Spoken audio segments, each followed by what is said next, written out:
السلام علیکم ورحمۃ اللہ وبرکاتہ۔ الحمد للہ وحدہ والصلاة والسلام علی من لا نبی بعدہ وعلی آلہ والتابعین لهم بإحسان إلی یوم الدین، اما بعد۔ محترم سامعین، جو ساتھی باہر نصیب فرما ہے وہ اندر نصیب لائیں تاکہ قرآن کا آغاز کیا جائے۔ اب میں دعوت سخن دوں گا جناب فضیلت الشیخ محمد ندیم شیخ حفظہ اللہ کو کہ آپ اپنے خیالات کا اظہار فرمائیں۔ سب بھائیوں بزرگوں سے گزارش ہے کہ وہ قریب تشریف لائیں اور دلجمعی سے تشریف رکھیں۔ السلام علیکم ورحمۃ اللہ وبرکاتہ۔ ان الحمد لله نحمده ونستعينه ونستغفره والصلاة والسلام على رسول الله اما بعد فاعوذ بالله من الشيطان الرجيم واقيموا الصلاة ولا تكونوا من المشركين۔ حمد و ثنا اللہ تبارک و تعالیٰ کی ذات کے لیے زیبا ہے۔ درود و سلام ہو نبی کائنات صلی اللہ علیہ وسلم کی ذات اقدس پہ۔ اللہ تبارک و تعالیٰ قرآن مجید میں سورۃ روم آیت نمبر 31 میں ارشاد فرماتے ہیں،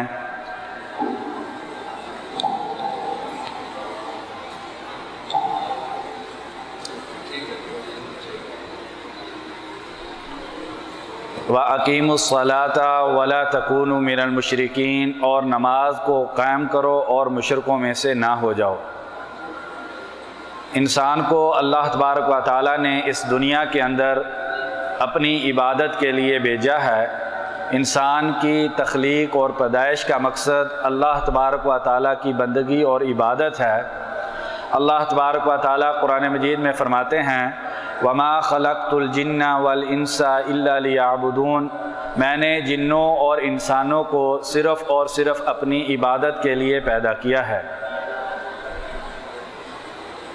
ان عبادات میں اسلام میں داخل ہونے کے بعد کلمہ توحید کا زبان سے اقرار کر لینا، دل سے اس بات کا یقین کر لینا کہ انسان کا معبود اللہ تبارک و تعالیٰ ہی کی ذات ہے، تو انسان پر جو سب سے پہلی ذمہ داری عائد ہوتی ہے وہ یہ ہے کہ انسان اپنی اس پیشانی کو اللہ تبارک و تعالیٰ کے سامنے جھکائے، اللہ کی دربار میں حاضر ہو کر سجدہ ریز ہو جائے اور نماز کو قائم کرے۔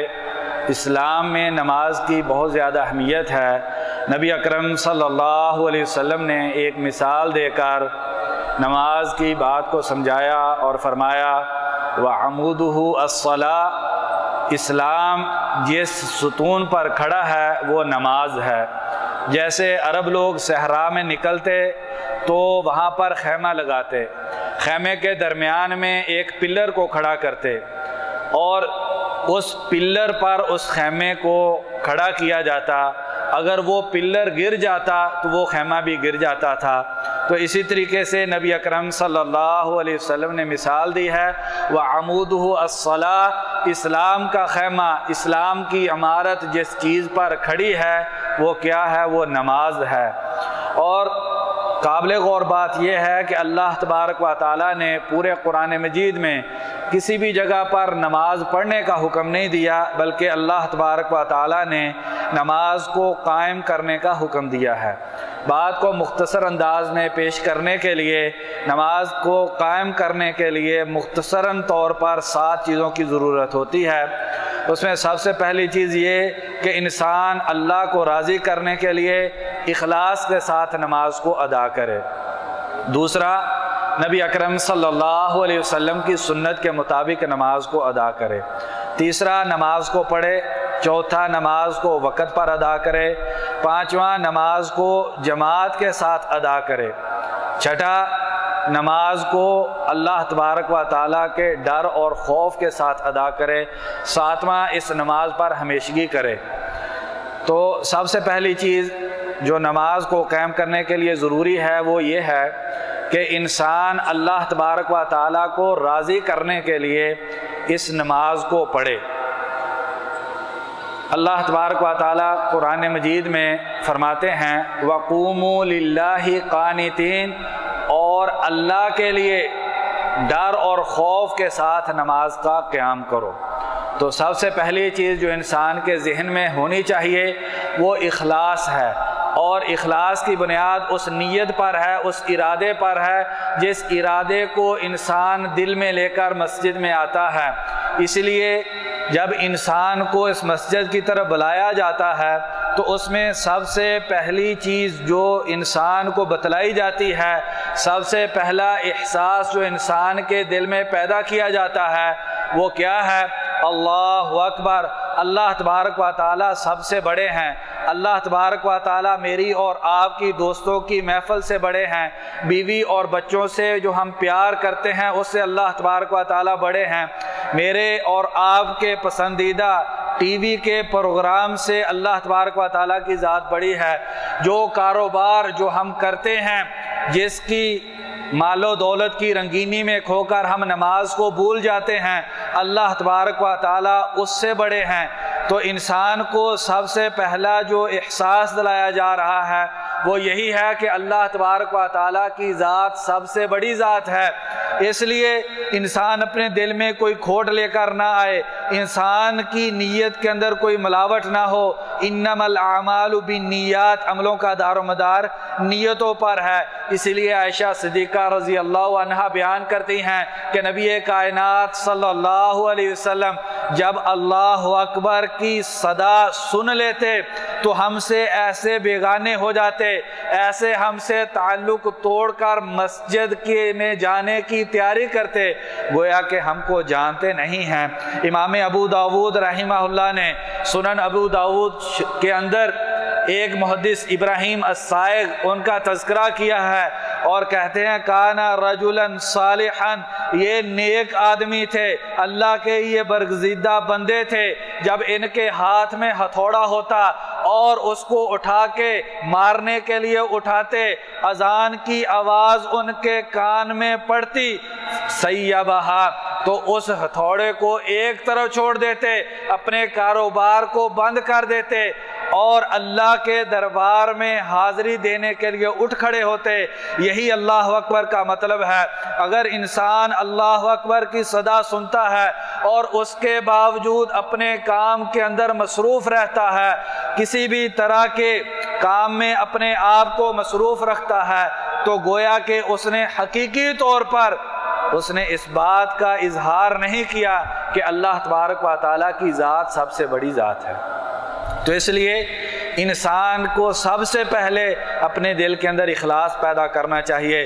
دیکھیں ہم فرض نماز پڑھنے جاتے ہیں، جو فرض نماز سے پہلے انسان کی نیت کی تیاری کے لیے اللہ تبارک و تعالیٰ نے اور نبی اکرم صلی اللہ علیہ وسلم نے ایک پوری تربیت گاہ رکھی ہے کہ جس سے گزرنے کے بعد انسان اس قابل ہوتا ہے کہ اللہ کے دربار میں کھڑا ہو کر اس نماز کی حاضری کو دے سکے۔ جس دل و دماغ کو، جس جسم کو اور جس بدن کو لے کر ہم نے اللہ کے گھر مسجد میں جانا ہے، اس کی تیاری کرنے کے لیے اللہ تبارک و تعالیٰ نے اور نبی اکرم صلی اللہ علیہ وسلم نے ایک پورا طریقہ کار رکھا ہے تاکہ جب انسان اس طریقہ کار سے گزر جائے تو پھر انسان اس قابل ہو جائے کہ حقیقی نیت اور اخلاص کے ساتھ اللہ کے دربار میں حاضری دے سکے۔ سب سے پہلے نیت کی ابتدا اللہ اکبر کی صدا سے ہوتی ہے، انسان کو احساس دلایا جاتا ہے یہ بے معنی دنیا، اس کے پیچھے بھاگو گے تو کچھ ملنے والا نہیں ہے، اللہ کی ذات بہت بڑی ذات ہے۔ یہ جو دوستوں کی محفل جس میں مگن ہو کر تم اللہ کے حکم سے منہ موڑ رہے ہو، یاد رکھو اللہ تبارک و تعالیٰ کی ذات اس سے بڑی ہے۔ تو نیت کی ابتدا وہیں سے شروع ہوتی ہے۔ اللہ اکبر کو سنا، جس نے اس کو سننے کے بعد اپنے کام کو، اپنی مصروفیت کو چھوڑا تو اس آدمی نے اپنے عمل سے یہ ثابت کیا کہ اللہ تبارک و تعالیٰ کی ذات سب سے بڑی ذات ہے۔ اس کے بعد انسان کو وضو کرنا ہے۔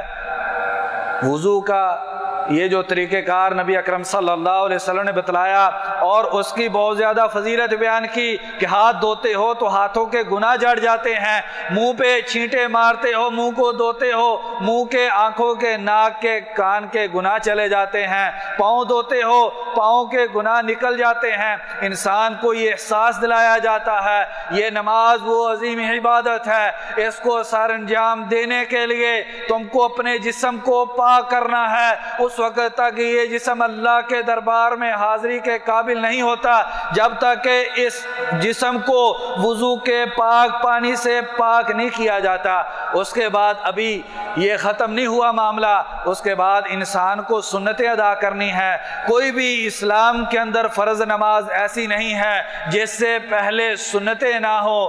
نبی اکرم صلی اللہ علیہ وسلم نے فرمایا بین کل اذانین صلاۃ، ہر دو اذانوں کے درمیان میں نماز ہے، یعنی کہ اذان اور اقامت کے درمیان میں نماز ہے، تاکہ انسان کو ایک مرتبہ نفلی عبادت سے گزارا جائے، تاکہ اگر اس کے دل میں کسی بھی طرح کی ملاوٹ، کھوٹ، کمی رہ گئی ہے تو اس عملی تربیت سے گزر کر اللہ تبارک و تعالیٰ کے دربار میں حاضری دے کر اپنے ذہن، دل و دماغ کو اس قابل بنا لے تاکہ جب فرض نماز کی اس نے حاضری دینی ہو تو اس قابل ہو کہ وہ اللہ کے گھر میں آ کے، مسجد میں آ کے اللہ کے دربار میں کھڑا ہو سکے۔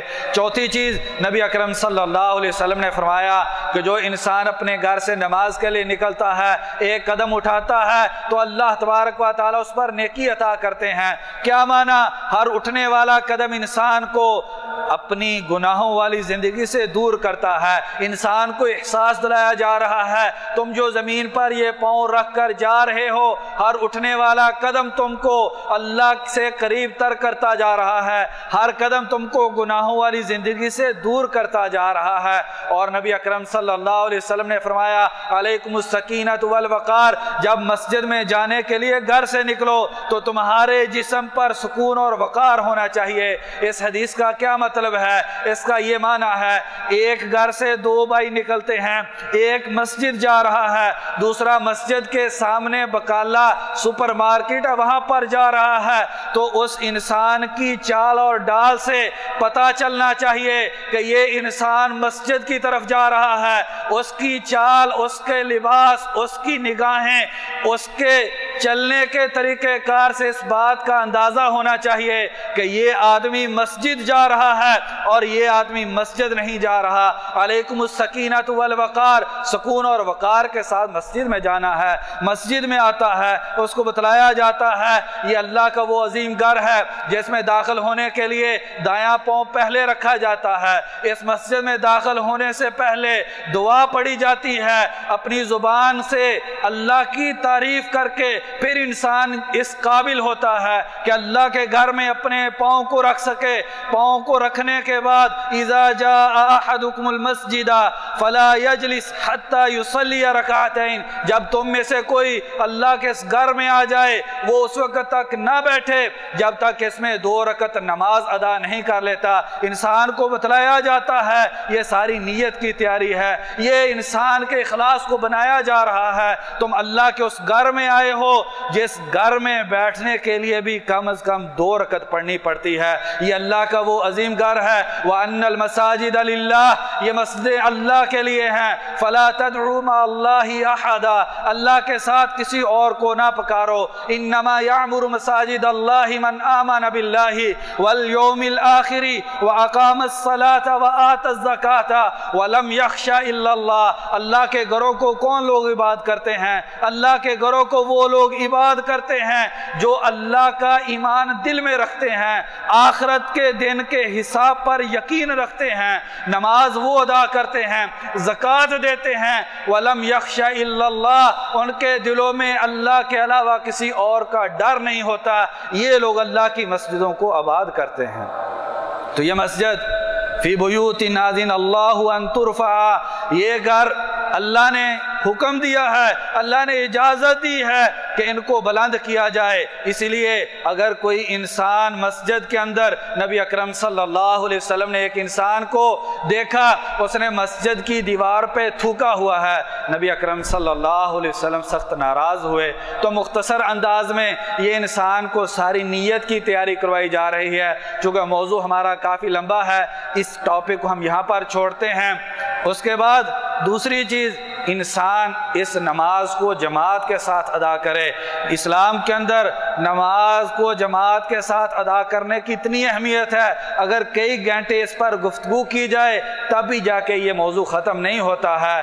نبی اکرم صلی اللہ علیہ وسلم نے بخاری شریف کی حدیث ہے، فرمایا یہ کون سے نبی فرما رہے ہیں جن کے بارے میں اللہ تبارک و تعالیٰ نے فرمایا وَمَا أَرْسَلْنَاكَ إِلَّا رَحْمَةً لِلْعَالَمِينَ، ہم نے آپ کو تمام جہانوں کے لیے رحمت بنا کر بھیجا ہے۔ یہ وہی نبی ہے جن کو لوگوں نے پتھر مارے، آپ صلی اللہ علیہ وسلم کو سجدے کی حالت میں آپ کی گردن مبارک پر پاؤں سے آپ کی گردن کو روندا گیا۔ آپ صلی اللہ علیہ وسلم کے سجدے کی حالت میں پاک مطہر مقدس جسم پر اونٹوں کی گندگی پھینکی گئی۔ آپ صلی اللہ علیہ وسلم کو اتنا مارا گیا، اتنے پتھر پھینکے گئے کہ آپ صلی اللہ علیہ وسلم کے جسم میں چلنے کی طاقت نہ رہی، اور اس کے باوجود بھی نبی اکرم صلی اللہ علیہ وسلم نے اپنی قوم کے لیے دعا کی، بد دعا نہ کی۔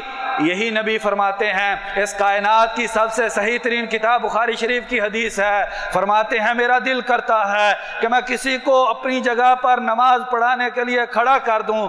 کیوں؟ اللہ کے نبی آپ نماز چھوڑ کر کیوں جا رہے ہیں؟ یہ نماز جس کے بارے میں نبی اکرم صلی اللہ علیہ وسلم نے فرمایا جعلت قرۃ عینی فی الصلاۃ، میری آنکھوں کی ٹھنڈک نماز ہے۔ نبی صلی اللہ علیہ وسلم اس آنکھوں کی ٹھنڈک کو چھوڑ کر کیوں جا رہے ہیں؟ اس لیے کہ ان گھروں کو آگ لگا دیں جن گھروں میں رہنے والے لوگ نماز باجماعت کے لیے مسجد میں نہیں آئے ہیں۔ نبی اکرم صلی اللہ علیہ وسلم جو کہ بہت زیادہ رحیم ہیں، جو کہ رحمت للعالمین ہیں، آپ صلی اللہ علیہ وسلم کو اس انسان کا وجود برداشت نہیں ہے جو نماز باجماعت کے لیے مسجد میں نہیں آتا۔ ہو سکتا ہے میرے اور آپ کے دل میں خیال پیدا ہو کہ نبی صلی اللہ علیہ وسلم نے ارادہ کیا، اس پر عمل پیرا نہیں ہوئے۔ مسند احمد کی حدیث ہے، نبی اکرم صلی اللہ علیہ وسلم نے فرمایا اگر گھروں کے اندر عورتیں اور بچے نہ ہوتے میں ان گھروں کو آگ لگا دیتا جن گھروں میں رہنے والے لوگ نماز باجماعت کے لیے مسجد میں نہیں آتے۔ ایک نبینا صحابی نبی اکرم صلی اللہ علیہ وسلم کے پاس آتا ہے، کہتا ہے اللہ کے نبی گھر مسجد سے دور ہے، کوئی ایسا انسان نہیں ہے جو میرا ہاتھ پکڑے اور مجھ کو نماز باجماعت کے لیے مسجد میں لے کر آئے۔ اللہ کے نبی کیا میری اس پریشانی اور میرے اس عذر کے باوجود مجھ کو اجازت ہے کہ میں اپنے گھر کے اندر نماز پڑھ لوں؟ نبی اکرم صلی اللہ علیہ وسلم پر فوراً وحی آ گئی۔ اللہ تبارک و تعالیٰ نے جبریل امین کو بھیجا کہ جا کر محبوب کو کہہ دیجئے اگر یہ اللہ اکبر کی اذان کی آواز سنتا ہے، اس کے کانوں میں یہ کلمات پڑھتے ہیں، تو اس کے لیے لازمی ہے کہ یہ مسجد میں جماعت کے ساتھ آ کر نماز پڑھے۔ ابن ماجہ کی حدیث ہے،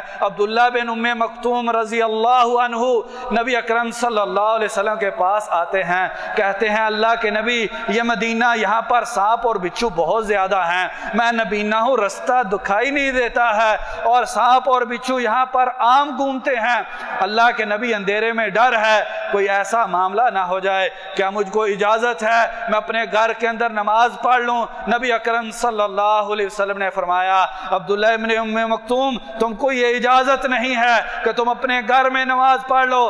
ہائے وائے افسوس اس مسلمان پر جس کو اللہ نے ہر طرح کی نعمت دی، اس کو اللہ تبارک و تعالیٰ نے ہر طرح کی رحمتوں سے ڈانپ کے رکھا ہے، اس کو مکہ جیسی پاک سرزمین پر رہائش دی ہے، اور وہ نماز کو جماعت سے چھوڑ دیتا ہے۔ اللہ تبارک و تعالیٰ نبی اکرم صلی اللہ علیہ وسلم کو فرماتے ہیں، سورۃ نساء کی آیت ہے، محبوب وَإِذَا كُنْتَ فِيهِمْ، جب آپ میدان جنگ میں ہوں، دشمن آپ کے سامنے ہو، ہتھیار لے کر دشمن کھڑا ہے، وہ آپ کو قتل کرنا چاہتا ہے، نماز کا وقت ہو گیا ہے، وَإِذَا كُنْتَ فِيهِمْ، آپ ان میں موجود ہیں، دشمن مارنے کے لیے سامنے کھڑا ہے، نماز کا وقت ہو گیا ہے، فَأَقَمْتَ لَهُمُ الصَّلَاةَ، آپ ان کے لیے نماز کو جماعت کے ساتھ قائم کیجئے، وَلْتَقُمْ طَائِفَةٌ مِّنْهُمْ مَعَكَ، اور یہ تمہارے ساتھ نماز میں میدان جنگ میں کھڑے ہو جائیں۔ تو محترم، اس سے بڑی بھی کوئی نماز کی تاکید ہو سکتی ہے؟ اللہ تبارک و تعالیٰ قرآن مجید میں اس نماز کو جماعت کے ساتھ ادا کرنے پر بہت زیادہ زور دیا ہے، اور نبی اکرم صلی اللہ علیہ وسلم کی احادیث ان کے اندر تو بہت زیادہ وعید ہے۔ مسلم شریف کی حدیث ہے، عبداللہ بن مسعود رضی اللہ عنہ فرماتے ہیں کہ جو آدمی چاہتا ہے اللہ کے دربار میں کل حاضر ہو اور وہ مسلمان تصور کیا جائے، اللہ تبارک و تعالیٰ اس کو مسلمان مان لیں، اس کو چاہیے کہ 5 وقت کی نماز جماعت کے ساتھ ادا کرے۔ اور کہتے ہیں ہمارے زمانے میں نماز با جماعت سے وہی آدمی پیچھے رہتا تھا جس کا نفاق معلوم ہوتا تھا، جو پکا منافق ہوتا تھا وہ نماز با جماعت سے پیچھے رہتا تھا، اور ہمارے زمانے میں جو انتہائی بیمار ہوتا، جس میں چلنے کی طاقت نہیں ہوتی، زمین پر پاؤں رکھ کر اس کی ٹانگیں اس کے جسم کا بوجھ اٹھانے کے قابل نہیں ہوتی، 2 آدمیوں کا سہارا لیتا، زمین پر پاؤں گھسیٹ کر نماز با جماعت کے لیے مسجد میں جاتا تھا، اور جو مسجد میں نماز با جماعت کے لیے نہیں جاتا تھا ہم سمجھ لیتے تھے کہ یہ آدمی پکا منافق ہے۔ عبداللہ بن عباس رضی اللہ عنہما سے صحیح سند سے آتا ہے، فرماتے ہیں من سمع الندا، جو آدمی اللہ اکبر کی اذان کی آواز سن لے پھر نماز با جماعت کے لیے مسجد میں نہ آئے، فلا صلاۃ لہ الا من عذر، اگر وہ نماز پڑھ بھی لے اللہ تبارک و تعالیٰ اس انسان کی نماز قبول نہیں کرتے ہیں سوائے اس کے کہ اس کا کوئی عذر ہو۔ تو دوسری چیز اس نماز کو جماعت کے ساتھ ادا کرنا ہے۔ تیسرا، اس نماز کو اس کے وقت پر ادا کرنا ہے، اس نماز کو کبھی بھی اس کے وقت سے نہیں نکالنا۔ ان الصلاۃ کانت علی المؤمنین کتابا موقوتا، اگر آپ بھائی عربی زبان کے اسلوب سے واقف ہوتے تو آپ کو اندازہ ہوتا اللہ تبارک و تعالیٰ نے اس آیت کے اندر کتنے زیادہ زور کے ساتھ نماز کو وقت پر ادا کرنے کی بات کی ہے۔ ان الصلاۃ، سب سے پہلے حرف انا بولا جس میں یقین کا معنی ہے، یعنی کہ اس بات میں کوئی شک نہیں ہے۔ اس کے بعد جملہ اسمیہ اللہ تبارک و تعالیٰ نے ذکر کیا ہے جو دوام پر دلالت کرتا ہے۔ مختصر انداز میں اللہ تبارک و تعالیٰ نے انتہائی زیادہ زور کے ساتھ اس بات کو ارشاد فرمایا ہے کہ جو لوگ ایمان والے ہیں، لا الہ الا اللہ پڑھنے والے ہیں، زبان سے کہتے ہیں مسلمان ہیں، ان پر اللہ تبارک و تعالیٰ نے نماز کو وقت مقررہ پر فرض کیا ہے۔ آپ صلی اللہ علیہ وسلم سے پوچھا گیا اللہ کے نبی سب سے افضل عبادت کون سی ہے؟ اللہ کے دربار میں سب سے زیادہ سرخرو کرنے والا عمل کون سا ہے؟ فرمایا الصلاۃ علی وقتہا، نماز کو اس کے وقت پر ادا کرنا۔ پھر پوچھا گیا اللہ کے نبی اس کے بعد کیا ہے؟ فرمایا الجہاد فی سبیل اللہ، اللہ کے رستے میں جہاد کرنا، نماز کو اس کے وقت پر ادا کرنا یہ اللہ کے رستے میں جہاد کرنے سے افضل ہے۔ اس لیے نبی اکرم صلی اللہ علیہ وسلم نے اس کا سب سے پہلے تذکرہ کیا۔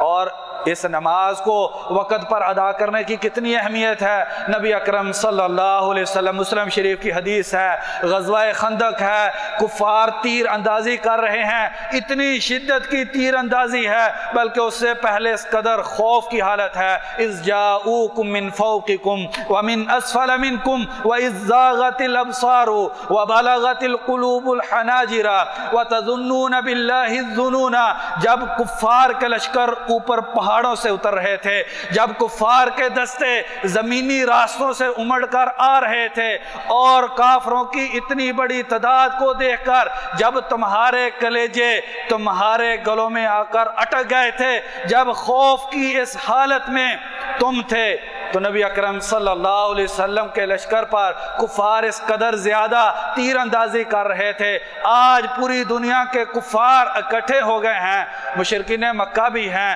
مدینہ کے یہودی بھی ہیں، خیبر سے بھی یہودی آئے ہیں، نبی صلی اللہ علیہ وسلم کی دعوت کو ختم کرنے کے لیے پوری دنیا کے کافر اکٹھے ہیں۔ اس قدر شدید تیر اندازی ہے کہ نبی اکرم صلی اللہ علیہ وسلم عصر کی نماز سورج کے غروب ہونے سے پہلے نہ پڑھ سکے۔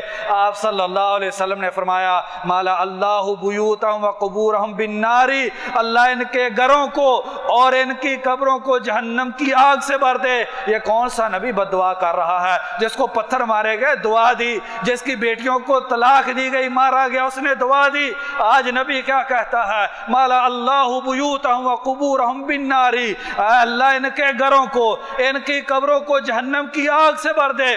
یا اللہ آج انہوں نے میں محمد کو تیرے گھر میں سر رکھنے کی مہلت نہیں دی ہے۔ دوسری روایت میں فرمایا شغل اللہ بیوتہم، شغل اللہ بطونہم واجسادہم بالنار کما شغلونا عن الصلاۃ، اے اللہ ان کے پیٹوں کو اور ان کے جسموں کو جہنم کی آگ سے بھر دے، اور ان کو ایسے مصروف کر دے اس آگ سے جیسے انہوں نے ہم کو وقت پر نماز نہیں پڑھنے دی۔ نبی اکرم صلی اللہ علیہ وسلم کے صحابی عبداللہ بن عمر رضی اللہ عنہما، ان سے صحیح سند سے آتا ہے، طبقات ابن سعد میں ابن سعد رحمہ اللہ نے اس کو نقل کیا ہے، ایک مرتبہ عشاء کی نماز جماعت سے ان کی رہ گئی، اور امید ہے ان کا بھی کوئی نہ کوئی عذر رہا ہوگا۔ ساری رات عشاء سے لے کر فجر تک روتے رہے، اللہ تبارک و تعالیٰ سے معافی مانگتے رہے، یا اللہ آج عشاء کی نماز جماعت سے رہ گئی ہے، یا اللہ مجھ کو معاف کر دے۔ لیکن افسوس کہ اسی نبی سے محبت کا دعوے دار میں اور آپ، انہی صحابہ سے پیار کرنے والے میں اور آپ، ہماری نماز جو ہے دوستوں کی محفل میں گزر جائے، میرے اور آپ کے دل میں افسوس بھی نہ پیدا ہو، اور ہم نماز کیا، ہم کئی نمازیں نکال دیں، جماعت سے تو کیا نماز کو پڑھے ہی نہیں، اور ہماری نمازیں اسی طریقے سے ضائع ہو جائیں اور ہمیں کچھ افسوس نہ ہو۔ عمر فاروق رضی اللہ عنہ سے آتا ہے، فرماتے ہیں من ضیع الصلاۃ فہو لمن سواہا اضیع، جس نے نماز کو ضائع کر دیا اس نے دیگر عبادات کو بالاولیٰ ضائع کر دیا، ان کو اس نے زیادہ تباہ و برباد کر دیا۔ تو محترم اس نماز کو وقت پر ادا کرنا ہے، وقت سے نماز کو نہیں نکالنا ہے۔ چوتھی چیز، اس نماز میں ہمیشگی کرنی ہے، اس نماز کی حفاظت کرنی ہے۔ یہ نماز وہ خزانہ ہے جس پہ ڈاکہ ڈالنے کے لیے شیطان آتا ہے۔ سلف سے کسی نے کہا کہ ہم جب نماز پڑھتے ہیں ہم ایمان والے ہیں، شیطان بہت ہم کو وسوسے ڈالتا ہے، لیکن یہ یہود و نصارہ ان کے دلوں میں شیطان وسوسے نہیں ڈالتا۔ تو انہوں نے فرمایا شیطان جو ہے ڈاکو کس گھر میں جاتا ہے؟ جس گھر میں مال و دولت ہوتا ہے، جس گھر میں خزانے ہوتے ہیں۔ جو گھر برباد ہو، جو گھر ویران ہو، اس میں ڈاکو کا کیا کام ہے؟ یہ یہود و نصارہ ان کی زندگی برباد ہے، اللہ کے ہاں ان کی کوئی قدر و قیمت نہیں ہے۔ مومن کی زندگی کی قدر و قیمت ہے، اس کے پاس خزانہ ہے، شیطان اس کو لوٹنے آتا ہے۔ تو محترم بھائیو، جیسے میرے اور آپ کے پاس پاکستان اور انڈیا کے حالات خراب ہیں، ہم کیا کرتے ہیں؟ پیسے ملتے ہیں، ہم اس کی پہلے سے پلاننگ کرتے ہیں، پیسوں کو کیسے لے کر جانا ہے، کون سے وقت نکلنا ہے، فون کر دیتے ہیں بھائیو رات کو نہیں نکلنا ہے، رستے میں ڈاکو نہ لوٹ لیں۔ لیکن اس سے بڑا خزانہ نماز ہے، اس کو پڑھنے کے لیے میں اور آپ آئیں، اور اس کو ڈاکو کے لیے ہم کھلا چھوڑ دیتے ہیں۔ حافظوا علی الصلوات والصلاۃ الوسطی وقوموا للہ قانتین، نمازوں کی حفاظت کرو، درمیانی نماز عصر کی حفاظت کرو، اللہ کے دربار میں ڈر اور خوف کے ساتھ کھڑے ہو جاؤ۔ نبی اکرم صلی اللہ علیہ وسلم نے فرمایا، مسند احمد کی حدیث ہے، اگر آج اس حدیث کو آپ اپنے دلوں میں نقش کر کے لے گئے تو سمجھ لیجئے ہمارا بیٹھنا کامیابی سے ہمکنار ہو گیا۔ حفاظت کی، وقت پہ پڑھا، پابندی سے پڑھا، خشوع خضوع کے ساتھ پڑھا، اس نماز کی اس نے حفاظت کی۔ من حافظ علی الصلاۃ، نماز کی حفاظت کی، کانت لہو برہانہ، یہ نماز اس کے پاس سرٹیفکیٹ ہے، کس بات کا؟ یہ اللہ کو ماننے والا ہے، یہ رسول کو ماننے والا ہے، یہ اللہ کے دین پر چلنے والا ہے، یہ آدمی مسلمان ہے۔ ونورا، اور روشنی ہے، کہاں پر روشنی ہے؟ اس دنیا میں روشنی ہے، انسان کو گناہ سے بچانے کے لیے روشنی ہے۔ ان الصلاۃ تنہا عن الفحشاء والمنکر، نماز بے حیائی اور برائی سے روکتی ہے۔ یہ نماز انسان کو اس دنیا میں بصیرت عطا کرتی ہے۔ قبر کے اندر ظلمات ہیں، اندھیرا اور خوفناکی ہے، وہاں پر بڑا خطرہ ہے انسان کے لیے، وہاں قبر کے اندر یہ نماز روشنی ہے۔ پل صراط وہ خوفناک جگہ جس کے بارے میں نبی اکرم صلی اللہ علیہ وسلم سے عائشہ صدیقہ رضی اللہ عنہ نے پوچھا، اللہ کے نبی کل قیامت کے دن کوئی جگہ ایسی ہوگی کہ جہاں پر آپ ہم کو یاد نہیں رکھیں گے؟ آپ صلی اللہ علیہ وسلم نے فرمایا ہاں عائشہ، جب پل صراط پر پاؤں پڑیں گے نیچے جہنم نظر آ رہی ہوگی، عائشہ اس دن میں اپنے علاوہ کسی اور کو یاد نہیں کروں گا، تو اسی پل صراط سے گزرنے کے لیے یہ نماز روشنی ہے۔ وَمَن لَمْ يُحَافِظْ عَلَيْهَا، جس نے اس نماز کی حفاظت نہ کی، اس نماز کو اس نے ضائع کر دیا، لم تکن لہو برہانہ، اس کے پاس کوئی دلیل نہیں ہے کہ وہ مسلمان ہے، ولا نورا، اس کے پاس کوئی روشنی نہیں، قبر میں اندھیرے ہیں، قبر میں خوفناکی ہوگی، اور پل صراط سے گزرنے کے لیے روشنی کی ضرورت ہوگی، وہاں پر روشنی میسر نہیں ہوگی، ولا نجاتا من النار، اور اس کو جہنم سے آزادی نہیں ملے گی، بلکہ فرعون، حامان، قارون، ابی بن خلف، اللہ کے بڑے بڑے دشمن جس جگہ پر ہوں گے اسی جگہ پر اس نماز کی حفاظت نہ کرنے والا مسلمان بھی ہوگا، اس کو بھی یہی عذاب دیا جائے گا۔ تو اس نماز کی حفاظت کرنی ہے۔ پانچویں چیز، آپ بھائیوں تھکے ہوئے ہوں گے، کام کر کے آئے ہیں، پانچویں چیز اس نماز کو خشوع اور خضوع کے ساتھ ادا کرنا ہے۔ قد افلح المؤمنون، مومن کامیاب ہو گئے۔ اللہ مومن کون ہوتا ہے؟ الذین ہم فی صلاتہم خاشعون، وہ مومن وہ ہے جو اللہ کے دربار میں جب نماز کے لیے کھڑا ہوتا ہے تو اس کا جسم اللہ کے ڈر اور خوف سے کپ کپا اٹھتا ہے، اس کے جسم پر لرزہ طاری ہو جاتا ہے، اس کے سینے سے رونے کی آواز نکلتی ہے۔ نبی اکرم صلی اللہ علیہ وسلم جب اللہ کے دربار میں نماز کے لیے کھڑے ہوتے، صحابہ اکرام بیان کرتے ہیں ایسے رونے کی آواز آتی جیسے کہ ہنڈیا آگ کی تپش سے جوش مار کے گڑ گڑ گڑ کی آواز آتی ہے۔ اسی طریقے سے نبی اکرم صلی اللہ علیہ وسلم جب نماز پڑھنے کے لیے کھڑے ہوتے رونے سے ایسے ہی آواز آتی، اور نبی اکرم صلی اللہ علیہ وسلم اللہ کے دربار میں بڑا لمبا قیام کرتے، روتے۔ حضرت عائشہ رضی اللہ عنہ بیان کرتی ہیں، بخاری شریف کی حدیث ہے، اتنا لمبا قیام کرتے کہ پاؤں میں خون کی گردش رک جاتی، پاؤں میں خون نہ پہنچتا، آپ صلی اللہ علیہ وسلم کے پاؤں مبارک سوج جاتے، حتی تورمت قدمہ، پاؤں سوج جاتے۔ عائشہ صدیقہ نبی صلی اللہ علیہ وسلم پر شفقت کرتے ہوئے، رحمت کرتے ہوئے کہتی، اللہ کے نبی نہ پیچھے کا کوئی گناہ ہے نہ بعد میں گناہ کا ڈر ہے، پھر اتنی عبادت کیوں؟ فرمایا افلا اکونو عبدا شکورا، عائشہ کیا تو نہیں چاہتی میں اللہ کا شکر گزار بندہ بن جاؤں؟ مل احسانو، جبریل امین نبی اکرم صلی اللہ علیہ وسلم کے پاس آتے ہیں، نبیوں کے سردار کے پاس، فرشتوں کے سردار، کس لیے؟ تاکہ ہم کو سبق دیا جائے۔ نبی صلی اللہ علیہ وسلم کے گھٹنے سے گھٹنا ملاتے ہیں اور کہتے ہیں اللہ کے نبی مل احسان، یہ احسان کیا ہے جس کی اللہ تبارک و تعالیٰ نے بہت زیادہ قرآن میں فضیلت بیان کی ہے؟ یہ احسان کیا ہے؟ فرمایا ان تعبد اللہ کأنک تراہ فإن لم تکن تراہ فإنہ یراک، عبادت جب کرنی ہو ایسے عبادت کرنا کہ تم اللہ کو دیکھ رہے ہو، اگر ایسے عبادت نہیں کر سکتے تو ایسے عبادت کرنا اللہ تم کو دیکھ رہے ہیں۔ ان دونوں کے علاوہ کوئی عبادت کا اور طریقہ کار نہیں ہے۔ جو آدمی اللہ کے دربار میں اس احساس سے کھڑا ہو کہ وہ اللہ کو دیکھ رہا ہے یا اللہ تبارک و تعالیٰ اس کو دیکھ رہے ہیں، پھر اس کے دل میں وسوسے پیدا ہو جائیں، پھر اس کے ہاتھ جو ہیں وہ بے معنی حرکات میں مصروف ہو جائیں، ایسا نہیں ہوگا۔ اس نماز کو خشوع اور خضوع کے ساتھ ادا کرنا ہے۔ اور اس خشوع کا طریقہ کار کیا ہے، یہ کیسے انسان میں پیدا ہوگا، یہ ایک لمبا موضوع ہے، انشاءاللہ کبھی اسی موضوع پر پوری نشست رکھیں گے کہ نماز کے اندر خشوع کیسے پیدا ہوتا ہے۔ آگے والے پوائنٹ کی طرف ہم بڑھتے ہیں۔ چھٹی چیز یہ ہے کہ اس نماز کو نبی اکرم صلی اللہ علیہ وسلم کی سنت کے مطابق ادا کیا جائے۔ نبی اکرم صلی اللہ علیہ وسلم نے فرمایا، بخاری شریف کی حدیث ہے، صلو کما رأیتمونی اصلی، نماز ویسے پڑھو جیسے مجھ کو پڑھتے ہوئے دیکھا۔ ماں باپ کے طریقے سے پڑھی ہوئی نماز اللہ کو قبول نہیں ہے، کسی عالم دین فلاں مولانا صاحب کے طریقے کی نماز اللہ کو قبول نہیں ہے۔ اللہ تبارک و تعالیٰ کے دربار میں وہی نماز قبولیت کو پہنچتی ہے جو نبی اکرم صلی اللہ علیہ وسلم کی سنت طریقے کے مطابق ہوتی ہے۔ ان اللہ طیب لا یقبل الا طیبا، اللہ پاک ہیں اور اللہ پاک چیز ہی قبول کرتے ہیں، جسم بھی پاک ہو، حرام کا کھایا ہوا نہ ہو، لباس حرام کا نہ ہو، دل جو ہے یہ شرک اور بدعت سے پاک ہو، اور وہ عبادت نبی اکرم صلی اللہ علیہ وسلم کی سنت سے ثابت شدہ نماز ہو، تب جا کے وہ نماز قبول ہوگی۔ ساری زندگی نماز پڑھتے رہے، شیطان نے بہکاوے میں ڈال دیا جی اللہ کے دربار میں حاضری دینی چاہیے، اللہ بڑے غفور الرحیم ہیں، جیسے بھی آدمی کر لے اللہ قبول کرنے والے ہیں۔ اگر یہ بات ہوتی تو نبی کائنات صلی اللہ علیہ وسلم کو بھیجنے کی کوئی ضرورت نہ ہوتی۔ آپ صلی اللہ علیہ وسلم نماز کو منبر پر کھڑے ہو کر اونچی جگہ پر پڑھ کے نہ دکھاتے اور اس کے بعد صحابہ کو مخاطب کر کے فرماتے کہ صحابہ آج میں نے منبر پر اونچی جگہ پر کھڑے ہو کر نماز پڑھی ہے۔ کیوں؟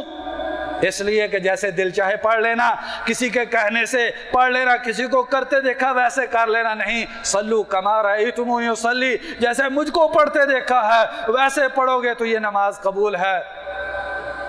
تو نماز کو نبی اکرم صلی اللہ علیہ وسلم کی سنت کے مطابق پڑھنا ضروری ہے۔ من عمل عملا لیس علیہ امرنا فہو رد، جس نے کوئی بھی عبادت کی اس پر میرا حکم نہیں ہے، نبی صلی اللہ علیہ وسلم فرماتے ہیں وہ مردود ہے، اس کی کوئی قدر و قیمت نہیں ہے۔ اللہ کو زیادہ نماز نہیں چاہیے، لمبی نماز نہیں چاہیے، بڑی عبادات نہیں چاہیے، نبی صلی اللہ علیہ وسلم کی سنت کے مطابق عبادت چاہیے۔ اللہ تبارک و تعالیٰ قرآن مجید میں فرماتے ہیں فَلْيَحْذَرِ الَّذِينَ يُخَالِفُونَ عَنْ أَمْرِهِ أَن تُصِيبَهُمْ فِتْنَةٌ أَوْ يُصِيبَهُمْ عَذَابٌ عَلِيمٌ، ان لوگوں کو ڈرنا چاہیے جو نبی صلی اللہ علیہ وسلم کے طریقے کو چھوڑ کر اور طریقے کو اختیار کرتے ہیں، اللہ ان کو کسی فتنے آزمائش میں مبتلا کر دے یا دردناک عذاب سے دوچار کر دے۔ آخری بات، اس نماز کو پڑھنا چاہیے۔ نبی اکرم صلی اللہ علیہ وسلم نے فرمایا، مسلم شریف کی حدیث ہے، بین الرجل والکفر والشرک ترک الصلاۃ، آدمی کے اور کفر اور شرک کے درمیان نماز چھوڑنے کا فاصلہ ہے۔ مسند احمد کی حدیث ہے، العہد الذی بیننا وبینہم الصلاۃ فمن ترک الصلاۃ فقد کفر، ہمارے اور کافروں کے درمیان حد فاصل یہ نماز ہے، پہچاننا ہے مسلمان کون ہے، وہ نمازی ہوگا، اور کافر کیا کرتا ہے؟ وہ نماز نہیں پڑھتا ہے۔ العہد الذی بیننا وبینہم الصلاۃ فمن ترک الصلاۃ فقد کفر، ہمارے اور کافروں کے درمیان حد فاصل یہی نماز ہے، جس نے اس نماز کو چھوڑ دیا اس نے کفریہ کام کیا۔ عبداللہ بن شقیق رحمہ اللہ بیان کرتے ہیں، ترمذی شریف کی حدیث ہے، صحابہ اکرام اس آدمی کو مسلمان تصور نہیں کرتے تھے جو نماز کو چھوڑ دیتا تھا۔ نماز کو چھوڑنے پر بہت زیادہ سخت وعید ہے۔ عمر فاروق رضی اللہ عنہ، نبی صلی اللہ علیہ وسلم کے عظیم صحابی، جس رستے سے چلتے ہیں شیطان اس رستے کو چھوڑ کر دوسرے رستے پہ پلٹ جاتا ہے۔ جب وہ نماز پڑھانے کے لیے کھڑے ہوئے اور مجوسی نے آ کے عمر فاروق رضی اللہ عنہ پر خنجر سے وار کیا، عمر فاروق رضی اللہ عنہ کا جسم زخموں سے چور ہوا۔ فجر کی نماز کا وقت ہوا، موطا امام مالک کی حدیث ہے، مسور بن مخرمہ رضی اللہ عنہ عمر فاروق رضی اللہ عنہ کے گھر جاتے ہیں، کس لیے؟ ان کے ساتھ بیٹھ کر کوئی ٹی وی کا پروگرام دیکھیں، ان کے ساتھ کوئی گپ شپ کریں، ان کے ساتھ بیٹھ کر غیبت کریں، نہیں، اس لیے جاتے ہیں کہ امیر المومنین آج زخمی ہیں، ہو سکتا ہے زخموں کی وجہ سے نماز کے لیے اٹھ نہ سکیں، میں ان کو بیدار کروں، کسی تعاون کی ضرورت ہو میں ان کو تعاون دوں۔ تو جا کے کہتے ہیں امیر المومنین فجر کی نماز کا وقت ہو گیا ہے، اٹھئے۔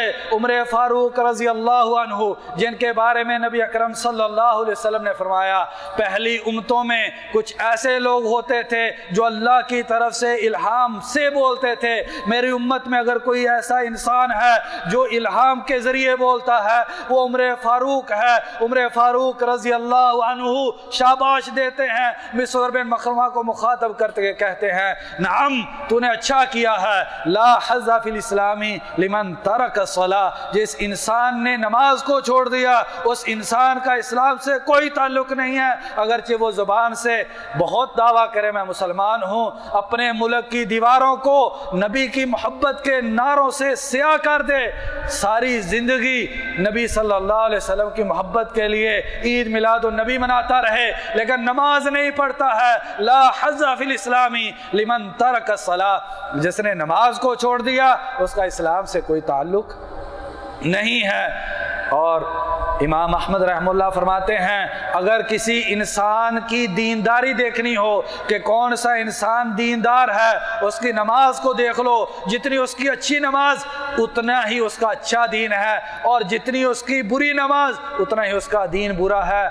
نبی اکرم صلی اللہ علیہ وسلم نے فرمایا، ابو داؤد شریف کی حدیث ہے، بچے جب 7 سال کے ہو جائیں ان کو نماز کا حکم دو، 10 سال کے ہو جائیں ان کو مار کے نماز پڑھاؤ۔ بڑی عجیب بات ہے، یہ اسلام کا واحد حکم ہے جو انسان پر فرض ہونے سے پہلے اسلام مطالبہ کرتا ہے۔ وہ جسم جو اللہ کے دربار میں 10 سال کو اللہ کی نعمتیں کھا کے پروان چڑھ کے اللہ نے اس پر سارے احسانات کیے، اللہ کی روزی کھاتا ہے، اللہ کی نعمتوں میں دن رات رہتا ہے، 10 سال اللہ تبارک و تعالیٰ نے اس پر اپنی رحمتوں کی نوازش کی اور بارش کی ہے، 10 سال کو پہنچ گیا ہے، اگرچہ نماز فرض نہیں ہوئی لیکن اگر نماز نہیں پڑھتا ہے تو یہ جسم اس قابل ہے کہ اس کو ڈنڈوں سے پیٹا جائے، اس کو مارا جائے، ان کو مار کے مسجد میں نماز با جماعت کے لیے لے کر جاؤ۔ کیوں؟ تاکہ جب اس پہ نماز فرض ہو اس کے ذہن میں یہ تصور بھی نہ ہو کہ میں نماز کو چھوڑ سکتا ہوں۔ اللہ تبارک و تعالیٰ قرآن مجید میں فرماتے ہیں فَإِنْ خِفْتُمْ فَرِجَالًا أَوْ رُكْبَانًا۔ بڑی عجیب بات ہے، بڑا عجیب حکم ہے۔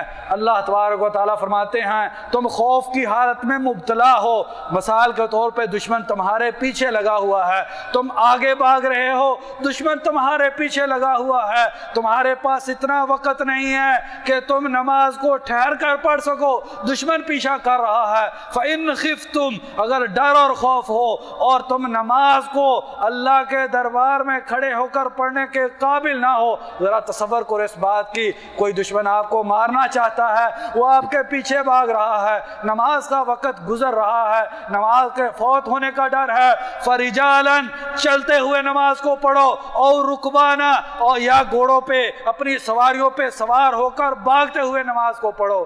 محترم اگر اس حالت میں نماز کو چھوڑنے کی اجازت نہیں ہے تو پھر ساری نعمتیں، صحت کے باوجود کوئی مصروفیت نہیں ہے، کوئی ایسا کام نہیں ہے، اس کے باوجود انسان نماز چھوڑ دے، یہ ذرا سوچو۔ خوف کہ نماز کو کھڑے ہو کے نہیں پڑھ سکتا، چلتے ہوئے، بھاگتے ہوئے، گھوڑے اور گاڑی پہ دوڑتے ہوئے اس نماز کو پڑھنا ہے، نماز کو اس کے وقت سے نہیں نکالنا ہے، نماز کو چھوڑنا نہیں ہے اگرچہ جان کا خطرہ ہے۔ تو محترم آئیے میں بھی اور آپ بھی تجدید عہد کریں کہ ہم خود بھی نماز کی پابندی کریں، اپنے بیوی بچوں پر بھی اس نماز کے بارے میں سختی کریں، اپنے دوست احباب جو کمرے میں رہتے ہیں ان کو ہم بھی نماز کا حکم دیں، دوسرے جانے والے بھائیوں کو نماز کا حکم دیں۔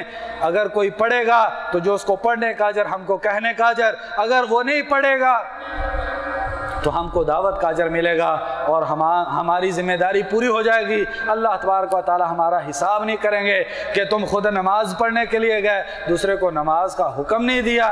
یہ دیکھیے مسور بن مخرمہ رضی اللہ عنہ، یہ صحابہ کرام تھے کہ عمر فاروق رضی اللہ عنہ کو اٹھانے کے لیے گئے۔ آخری بات کر کے بات کو ختم کرتا ہوں۔ امام احمد رحمہ اللہ، امام عبداللہ بن مبارک رحمہ اللہ، امام وقی رحمہ اللہ فرماتے ہیں جو آدمی زندگی میں ایک نماز چھوڑ دیتا ہے، کتنی نمازیں؟ ایک نماز چھوڑ دیتا ہے، وہ انسان اسلام سے نکل جاتا ہے، اس انسان کا اسلام سے کوئی تعلق نہیں رہتا، وہ آدمی کافر ہو جاتا ہے۔ امام مالک اور امام شافعی رحمہ اللہ فرماتے ہیں جو آدمی 3 دن نماز نہیں پڑھتا، تلوار کے ساتھ اس کا سر اس کے تن سے جدا کر دینا چاہیے۔ امام ابو حنیفہ رحمہ اللہ فرماتے ہیں جو آدمی نماز نہیں پڑھتا اس کو جیل میں بند کر دیا جائے، مسلمان معاشرے میں اس کو آزاد نہ چھوڑا جائے۔ شیخ عبد القادر جیلانی رحمہ اللہ غنیۃ الطالبین میں لکھتے ہیں جو آدمی نماز نہیں پڑھتا نہ اس کی نماز جنازہ پڑھی جائے اور نہ اس کو مسلمانوں کے قبرستان میں دفنایا جائے۔ جہنمیوں سے پوچھا جائے گا ما سلککم فی سقر، کون سی چیز تم کو جہنم میں لے کے آئی؟ کہیں گے لم نکو من المصلین، ہم نماز نہیں پڑھتے تھے۔ اللہ کے دربار میں جب جائیں گے تو اللہ نے پوچھ لیا بندے میں نے تجھ کو نماز کے لیے دنیا میں بھیجا تھا، اپنی عبادت کے لیے دنیا میں بھیجا تھا، تو نے اس نماز کو ضائع کر دیا، تیرا کیا عذر ہے؟ تو بڑی پریشانی ہو جائے گی۔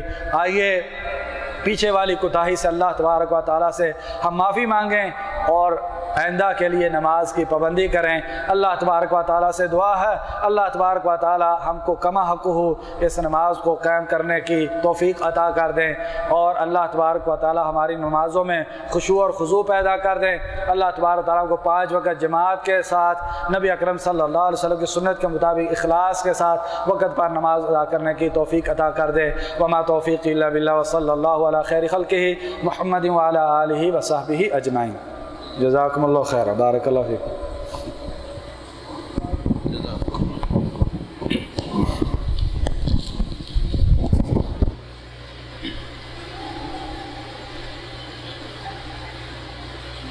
السلام علیکم۔ یہ تھے جناب فضیلت شیخ محمد ندیم شیخ رضی اللہ، جو مقیم الصلاۃ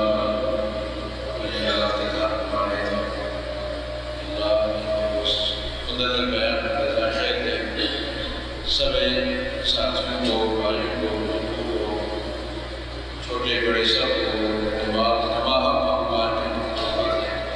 اور اس عبادت کو اللہ قبول و منظور فرمائے۔ محترم سامعین، آج کا اصل خطیب اور مقرر جناب ڈاکٹر پروفیسر نعیم صاحب ہیں، ان کے ساتھ ایک آیا تھا شیخ وسیم رضی اللہ کے ذریعے، پتہ نہیں انسان پوری بن جاتی ہے، مغرب سے لے کر اب تک کھانے میں 2 منٹ بج رہے ہیں، یہی جس وجہ سے نہ لا سکے۔ اللہ نے زندگی دی اللہ سب اللہ دنیا